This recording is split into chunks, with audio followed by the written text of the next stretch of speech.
Chers collègues, le 19 mai dernier, les bars, restaurants et l'ensemble des magasins ont rouvert à Paris et partout ailleurs en France métropolitaine.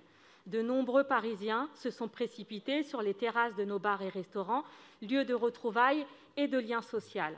Prendre un café, un verre, un repas dans un café ou un restaurant, c'est en quelque sorte un art de vivre, une liberté retrouvée après de longs mois éprouvants, aussi bien pour les citoyens que pour les commerçants, au premier rang desquels les restaurateurs contraints de baisser le rideau pendant presque 7 mois. Cette réouverture en extérieur s'est accompagnée de la reconduction du dispositif des terrasses éphémères qui avait rencontré un vif succès dès l'été dernier. Ce dispositif a été plébiscité parce qu'il a permis de soutenir financièrement les restaurateurs grâce à la gratuité des terrasses éphémères et donc de leur permettre de conserver une activité dans le respect des consignes sanitaires. La ville de Paris a désormais décidé de pérenniser un certain nombre de ces terrasses à la faveur d'une révision du règlement des étalages et terrasses qui n'avait pas été revu depuis 10 ans, lancé via un travail de concertation publique qui vient de s'achever.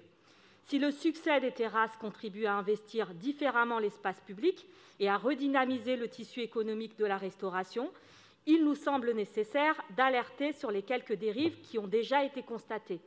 Nuisances sonores, emplacements illégaux, étalement démesuré, dépassement des horaires.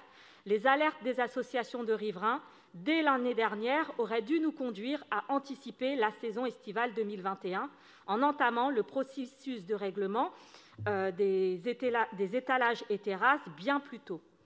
Les écologistes soutiennent l'accompagnement des bars et restaurants, le développement des terrasses reconnues comme des lieux de convivialité dans notre ville, mais nous rappelons que la régulation de ces espaces est indispensable pour une meilleure cohabitation avec les habitants des quartiers concernés. Nous avons proposé une clause de revoyure à ce règlement début 2022.